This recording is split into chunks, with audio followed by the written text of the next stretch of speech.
morning students, this is Jiten Mishra. Today I will explain class 8 chapter 8 the verb tenses of English grammar. So students, listen carefully. We know that a verb changes form to denote time.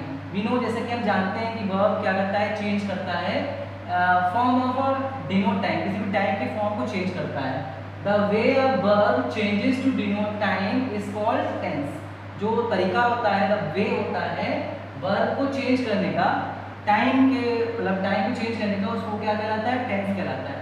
The tense of a verb shows the time of an action or event. The tense of the verb मतलब verb की जो tense होती है show the time को show करता है. किसके time को, the action और इवेंट, किसी भी एक्शन को या किसी इवेंट के टाइम को शो करता है. We know that, हम जानते हैं, there are 3 tenses in English. तो इंग्लिश में 3 टाइप की टेंसेस होती हैं. Number 1 the present tense, number 2 the past tense, number 3 the future tense. तो in present tense the present tense is used, present tense का यूज होता है to refer an action, किसी भी एक्शन को रिफर करने के लिए, और स्टेट या कोई स्टेट को रिफर करने के लिए, और being at the time of speaking, जो किसी भी समय मतलब नाउ अभी चल रही होती है. ठीक है. द पास्ट टेंस क्या होता है, द पास्ट टेंस क्या करता है, एक्सप्रेस करता है एन एक्शन और इवेंट, किसी भी एक्शन और इवेंट को एक्सप्रेस करता है that has already taken place, जो पहले से ही टेकन प्लेस ले चुका है, और state of being that existed before the time of speaking, जो हम समय बोलने से पहले ही वो हो चुका होता है. नेक्स्ट है आपका future tense. The future tense is used, future tense का यूज होता है टू रिफर एन एक्शन, किसी भी एक्शन को रिफर करने के लिए, taking place some time in the future, जो फ्यूचर में होने वाला होता है. So each tense has 4 forms, प्रत्येक टेंस की 4 फॉर्म्स होती हैं. Number 1 the simple form, number 2 the continuous form, number 3 perfect form, and number 4 the perfect continuous form. So यहाँ पर एक टेबल दी गई है, इस टेबल को हम ठीक से समझेंगे. ये आपका प्रेजेंट है, पास्ट है, फ्यूचर है, और इधर की कंडीशन दी गई simple, continuous, perfect and perfect continuous. तो हम ये देखेंगे कि प्रेजेंट सिंपल में क्या यूज होता है. इसमें base form of the verb, मतलब सब्जेक्ट के साथ में जो भी बेस फॉर्म होती है, मेन वर्ब होती है, वो होती है, और सब्जेक्ट वो किसके साथ यूज होता है, subject I, we, you and they के साथ उसका यूज होता है. Like I go to school with the first person singular के साथ में, सिंगुलर सब्जेक्ट के साथ में ऐड हम करते हैं यस या एस. अगर सब्जेक्ट हमारा सिंगुलर है तो उसमें हम यस या एस ऐड करेंगे, like he goes to school. Now past simple में past tense form of the verb, जो वर्ब होती है, मेन वर्ब होती है, उसकी पास्ट फॉर्म का यूज होता है. जैसे आई वेंट टू स्कूल, मैं स्कूल गया. नेक्स्ट है आपका फ्यूचर सिंपल में विल शैल का यूज होता है, प्लस जो मेन वर्ब होती है उसका यूज होता है. इसमें I will go to school. Now present continuous में हेल्पिंग वर्ब आपकी इज एम आर यूज होती है, प्लस वर्ब की फर्स्ट फॉर्म में आईएनजी का यूज किया जाता है. जैसे आपका एग्जांपल है I am going to school. Next आपका पास्ट कंटिन्यूअस में आपका हेल्पिंग वर्ब वाज वर्ब का यूज होता है, प्लस वर्ब की फर्स्ट फॉर्म में आईएनजी का यूज होता है, like I was going to school. Next आपका फ्यूचर कंटिन्यूअस में आपका विल बी और शैल बी का यूज होता है. आई बी के साथ में शैल, बाकी सभी के साथ में विल, बट नाउ अभी हम विल का ही ज़्यादातर यूज करते हैं. उसके साथ में वर्ब की फर्स्ट फॉर्म में आईएनजी का यूज करते हैं. जैसे एग्जांपल आता है I will go to school, I will be going to school. Now present perfect tense में आपका हैज हैव प्लस वर्ब की थर्ड फॉर्म का यूज होता है. जैसे I have gone to school. Past perfect में आपका हैड प्लस वर्ब की थर्ड फॉर्म का यूज होता है, जैसे I had gone to school. और फ्यूचर परफेक्ट कंटिन्यूअस में will have, shall have plus verb की थर्ड फॉर्म का यूज करते हैं. लाइक एग्जांपल है I will have gone to school. Now आपका फोर्थ कंडीशन है present perfect continuous. Present perfect continuous tense में हम has have plus B double N being और प्लस वर्ब की फर्स्ट फॉर्म में आईएनजी का यूज करते हैं. Like I have been going to school. और पास्ट परफेक्ट कंटिन्यूअस में had plus been plus verb की फर्स्ट फॉर्म में आईएनजी का यूज करते हैं. लाइक एग्जांपल है I had been going to school. Future perfect continuous में will have plus shall have plus BWA been plus verb की first form में ING का यूज किया जाता है। लाइक एग्जांपल है I will have been going to school. Now हम detail से थोड़ा समझाते हैं प्रेजेंट टेंस को। प्रेजेंट टेंस में आपका पहली कंडीशन है simple present tense. We use the simple present tense, हम सिंपल प्रेजेंट टेंस का यूज करते हैं to state a universal truth. कोई भी जो सार्वभौमिक सत्य होता है, सच्चाई होती है, उसको हम रिप्रेजेंट करने के लिए किया जाता है। Like the moon is the earth's only satellite, moon जो चंद्रमा जो है अर्थ का केवल एक सैटेलाइट है। The earth revolves around the sun, पृथ्वी जो है वो सन के चक्कर लगाती है। तो ये आपकी यूनिवर्सल ट्रुथ है, इसमें आपका सिंपल प्रेजेंट का यूज होता है। नेक्स्ट आपका है to describe something that has been happening for some time and is still continuing. To describe something, किसी चीज को डिस्क्राइब करने के लिए दैट हैज बीन हैपनिंग, जो हो रहा होता है, फॉर सम टाइम, कुछ समय से हो रहा होता है, एंड स्टिल कंटिन्यूइंग, और स्टिल अभी भी चल रहा होता है। For example the Mehtas live in Mumbai, Mehtas जो है मुंबई में रहते हैं, अभी भी रह रहे हैं। शी इज अ सिंगर, वो एक सिंगर है। Next to refer to something that happens regularly और हैबिचुअली। टू रिफर, उस चीज को रिफर करने के लिए टू समथिंग दैट जो कुछ रेगुलरली हैपन होता है या कोई हैबिचुअल होता है, वो सब घटित होता है। लाइक एग्जांपल है my father reads the newspaper every morning, मेरे पिता हर सुबह न्यूज़पेपर पढ़ते हैं। He swims a lot. Okay, now in proverbs, कुछ प्रोवर्ब्स हैं दैट आर कंसीडर्ड, जो कंसीडर्ड होती हैं टू बी परमानेंट ट्रुथ, जो परमानेंट ट्रुथ होती हैं। For example, a thing of bravery is a joy forever. Fortune favors the brave. Now आपका है present continuous tense. Present continuous tense में the present continuous tense is used, इसका use कहाँ होता है? To describe an action, किसी भी action को डिस्क्राइब करने के लिए that is happening now, जो अभी चल रहा होता है। Like आपका he is swimming in the lake now, मतलब वो अभी लेक मीन्स झील में स्विमिंग कर रही है, कर रहा है। Mohini is washing the car, Mohini अपनी कार को वॉश कर रही है, धो रही है। नाउ नेक्स्ट है टू डिस्क्राइब एन एक्शन, उस एक्शन को डिस्क्राइब करने के लिए that has been going on over a period of time, जो किसी भी टाइम से ओवर निकल जाता है, उसको डिस्क्राइब करने के लिए। But may not be going on at the time of speaking, but लेकिन मे नॉट बी गोइंग, लेकिन वो जा नहीं सकता है on the time of speaking, जो भी हम इस टाइम में बोल रहे हैं उसमें जा नहीं सकता है। For example I am living with my grandparents, मैं अपने बाबा दादी के साथ में रहता हूँ। Murali is learning to drive, Murali जो है वो मतलब ड्राइव करना सीख रहा है। Next for an action that will take place in near future, उस एक्शन को दैट विल टेक प्लेस जो जगह लेगी, कहाँ लेगी, इन द नियर फ्यूचर में। For example we are going to have dinner at Chinese restaurant tonight.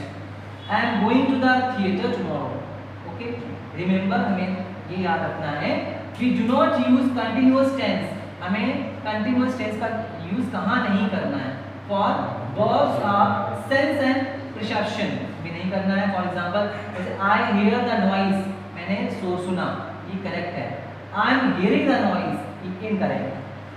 I see the school, this is a correct sentence। I am seeing the school, this is incorrect sentence। verbs expressing state of mind or emotion, उन verbs को express करने के लिए जो क्या mind और emotions को state करते हैं। For example I admire you, this is a correct sentence, and I am admiring you, it is a incorrect sentence. verbs of thinking or other mental activity, like example I think you are wrong, this is a correct sentence, and I am thinking you are wrong, it is a incorrect sentence। now present perfect tense, both the simple past tense and the present perfect tense express an action completed in the past। दोनों जो simple past है और present perfect tense है, जो express करता है an action, किसी भी एक्शन को जो क्या होता है कंप्लीट हो चुका होता है इन द पास्ट में, दोनों उसी को बारे में बताते हैं। बट लेकिन द सिंपल पास्ट टेंस क्या करता है, एक्सप्रेस करता है एन एक्शन को जो कंप्लीट हो चुका होता है इन द पास्ट में, बट लेकिन not linked to the present, लेकिन उसका प्रेजेंट के साथ में कोई लेना देना नहीं होता है।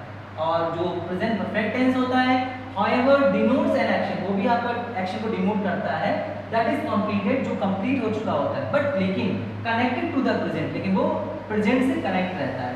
The present perfect tense is used, present perfect tense का यूज कहाँ होता है? टू इंडिकेट एन एक्शन, उस एक्शन को इंडिकेट करने के लिए दैट हैज बीन कंप्लीटेड, जो कंप्लीट हो चुका होता है, जस्ट नाउ, अभी हो चुका होता है, और लिटिल वाइल एगो, या कुछ समय पहले हो चुका होता है। Like they have bought a car, I have called you, sorry I have called for a cab. Next है टू एक्सप्रेस एन एक्शन, किसी भी एक्शन को एक्सप्रेस करने के लिए whose time is not given, जिसका टाइम नहीं दिया होता है, and it is not definite, और वो डेफिनेट नहीं होता है। For example he is lived in Bangkok। Next to describe a past, किसी भी पास्ट को डिस्क्राइब करने के लिए, पास्ट इवेंट को, which has its effect, जिसका इफेक्ट हो चुका होता है ऑन द प्रेजेंट पे। For example I have lost the keys to the house, मैं अपने घर की चाबियां खो चुका हूँ। So I can not open the door, इसीलिए मैं दरवाजे को नहीं खोल सकता हूँ। To talk about a continuing state, कि कोई भी कंटिन्यूइंग जो चल रही होगी है स्टेट, उसके बारे में बात करना। For example Girish has been ill since Monday, Mini has broken her leg, we have known the Guptas for 20 years। Now present perfect continuous tense, the present perfect continuous tense is used, एक वर्ड बनाना, present perfect continuous tense, the present perfect continuous tense is used, present perfect continuous tense का use होता है, कहाँ होता है? To denote an action, उस action को डिनोट करने के लिए that begin at some time in the past, मतलब पास्ट में कुछ समय पहले स्टार्ट हुआ है, and it is still continuing, और अभी भी चल रहा होता है। For example I have been swimming for 2 hours ago, sorry for 2 hours, Kunal has been working since 6 in the morning। To denote repeated actions, कोई भी रिपीटेड एक्शन को डिनोट करने के लिए, like I have been getting this journal every week for a year. Remember that we use since to talk about a period of point of time in the past, like Tuesday 9 o'clock, and we use for to talk about a particular or a duration of time, like 2 weeks for years। in Hindi हम since का use कहाँ करते हैं? कोई भी point of time निश्चित समय के लिए, निश्चित डे के लिए, और फॉर का यूज करते हैं कोई भी मतलब टाइम ड्यूरेशन के लिए, अनिश्चित समय के लिए यूज करते हैं। Remember there is sometimes very little difference between the meaning of two present perfect and the meaning of the present perfect continuous tense. There are sometimes, यहाँ पर कभी कभी वेरी लिटिल डिफरेंस, कुछ लिटिल डिफरेंस हो जाते हैं between the meaning of present perfect tense की meaning में और प्रेजेंट परफेक्ट कंटिन्यूअस की मीनिंग में। जैसे I have been working at this site for 3 years, okay, I have worked here for 3 years। Now we will discuss about past tense, simple past tense. We use the simple past tense, हम simple past tense का use करते हैं when we refer to an action, जब हम किसी भी action को refer करते हैं that has already been completed, जो पहले से ही कंप्लीट हो चुका होता है, before the time of speaking, बोलने के समय से पहले। For example it snowed yesterday, she cooked last afternoon।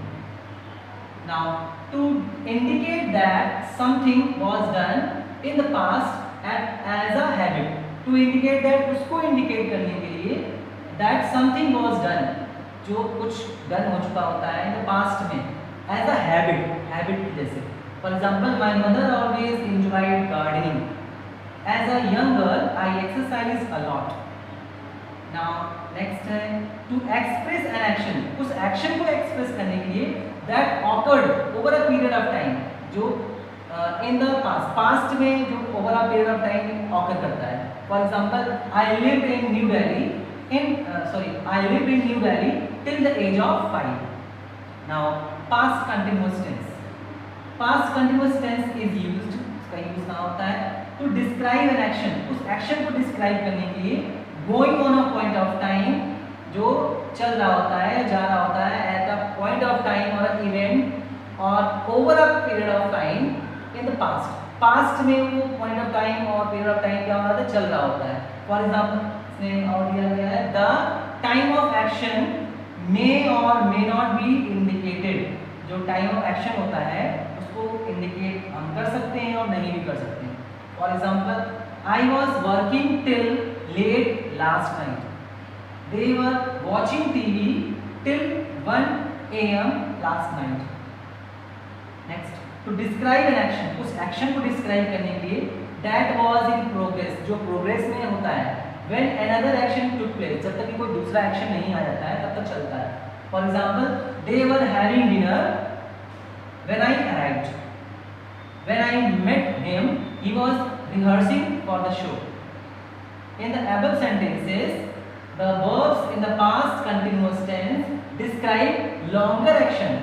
In the above sentences, जो ऊपर के sentences हैं उसमें क्या था, verb in the past continuous tense, जो past continuous tense की verb थी, describe करती है longer action को, while verb in the simple past, जो simple past की verb है वो describe करती है shorten action को।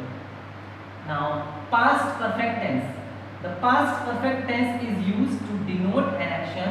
Past perfect tense का यूज होता है to denote an action, उस एक्शन को डिनोट करने के लिए that took place before another action. जो दूसरा एक्शन होने वाला होता है उससे पहले वो अपना स्थान लेती है। For example, when I reached the bus stop, the bus had left. The tenses of the verb in this sentences show which action happened first. जो tenses हैं of the verb in this sentence, इस sentence में show करते हैं कि which action happened first, कौन सा action पहले हुआ है। The past perfect had left, जो past perfect है had left is used, इसका यूज हुआ है for earlier action के लिए, and the simple past, जो simple past है reached of later action, और ये किसके लिए यूज हुआ है, later action के लिए यूज हुआ है। The past perfect tense is also used, जो past perfect tense है उसका यूज यहाँ भी होता है to indicate a past hope, जो past की कोई hope होती है उसको indicate करने के लिए, और यह desire, कोई इच्छा को indicate करने के लिए that has remained unfulfilled, जो पूरी नहीं हो चुकी होती है। We use verbs, इसमें हम कौन सी verbs यूज करेंगे, like hope है, expect है, think है। In such cases, in इस केस में, for example, I had expected to win the tournament. Now, past perfect continuous tense. The past perfect continuous tense is used to denote an action that began before a particular moment in the past and was still taking place. जो past perfect continuous tense है उसका use क्या होता है, to denote an action, उस action को denote करने के लिए that began, जो स्टार्ट हुआ होता है before particular moment, कोई भी विशेष मोमेंट के पहले इसका बिगिन हुआ होता है, स्टार्ट हुआ होता है इन द पास्ट में, and was still taking place, और अभी भी वो चल रहा होता है, और हैड जस्ट फिनिश्ड, या जस्ट अभी ही फिनिश हो चुका होता है। एट दैट मोमेंट, उस समय, when another action took place, जब दूसरा एक्शन अपना स्थान ले रहा होता है। For example, when I visited Gwalior, he had been teaching there for a year. जब मैं ग्वालियर विजिट किया मैंने, आई हैड बीन टीचिंग, मैं वहाँ पर टीचिंग कर चुका था फॉर अ ईयर, 1 साल तक वहाँ पर टीचिंग कर चुका था। I had been driving for an hour when I had heard a sound in the gear box. Now to talk about repeated action in the past, जो पास्ट में हमारा रिपीटेड एक्शन हो चुका होता है उसको, इसके बारे में बात करना।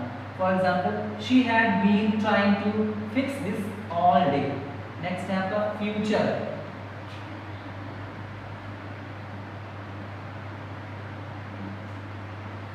आपका है future tense. Simple future tense, जो सिंपल फ्यूचर टेंस है इसमें we use simple future tense, हम सिंपल फ्यूचर टेंस का यूज करते हैं टू से दैट, ये कहने के लिए we think or know for a certain, we think हम सोचते हैं, या नो मीन जानते हैं for certain will happening in the future, जो फ्यूचर में होने वाला होता है। For example, I shall repair my bicycle tomorrow, Malti will visit us next Monday. To make a promise, कोई भी प्रॉमिस करने के लिए, और to offer to do something, या कोई चीज़ करने के लिए, ऑफर करने के लिए। For example, we will complete this project tomorrow, you look feverish, I call the doctor. ये याद रखना है कि shall is traditionally use with the first person singular, I and plural we. जो शैल का यूज हम traditionally first person singular I और plural we के साथ करते हैं, but the use of shall is no longer common in spoken English. लेकिन spoken English में शैल का यूज ज़्यादा लंबे समय तक के लिए नहीं चलता है। Increasingly shall is replaced by will. Increasingly जो शैल जो है वो रिप्लेस हो जाता है विल से, और contractions are used. Thus we say, इस प्रकार हम कह सकते हैं कि I'll और she'll instead of I shall or she will. Shall and will are also used as modal auxiliary. जो इस shall और will का यूज हम modal auxiliaries में भी करते हैं to express the mood or attitude of speaker. Speaker के mood और attitude को जानने के लिए. You will learn more about this in a later chapters. आप इसके बारे में आगे के chapters में पढ़ेंगे. Next, future continuous tense. Future continuous is used, इसका यूज होता है टू डिनोट एन एक्शन, उस एक्शन को डिनोट करने के लिए दैट विल बी प्रोग्रेस, जो प्रोग्रेस में होगी at some point of time, कुछ पॉइंट ऑफ टाइम के लिए इन द फ्यूचर, फ्यूचर में। For example, Rohan will be eating dinner at that time. To denote future events, future events को denote करने के लिए दैट आर प्लान, जो plan हो चुकी होती हैं। For example, the cabinet will be announcing the annual budget. Now, future perfect tense. Future perfect tense. The future perfect tense is used. Future perfect tense का use होता है to refer to the completion of an action. उस completion of action को refer करने के लिए by a certain time in the future, जो future में certain time में होता है। The tense is normally used. जो tense है is normally used. उसका normally use होता है with expressions के साथ में, like by that time, by then, by next week. For example, I will have completed the assignment by next week. The coach will have arrived by 11 AM. Next आपका है last condition है future perfect continuous tense. The future perfect continuous is used, इसका use होता है to indicate an action. उस action को indicate करने के लिए being in progress, जो प्रोग्रेस में होगी over a period of time that will end in the future, जो फ्यूचर में खत्म होगी। For example, by the end of the year I shall have been living in Delhi for 7 years. When their mother returned home at 5 o'clock, Rita will have been watching television for 4 hours. Okay? So students, ये आपका chapter 8 का explanation, lecture 1 का explanation complete हो चुका है। अगर आपको इस लेक्चर 1 में कोई भी कंफ्यूजन या कोई भी डाउट लगे तो मुझसे मेरे व्हाट्सएप नंबर से कंसल्ट कर सकते हैं। इसके बाद हम आपको इस चैप्टर का लेक्चर 2 वीडियो देंगे, जिसमें हम इस चैप्टर के एक्सरसाइज के बारे में आपको बाय बोर्ड एक्सप्लेन करेंगे। Okay, thank you.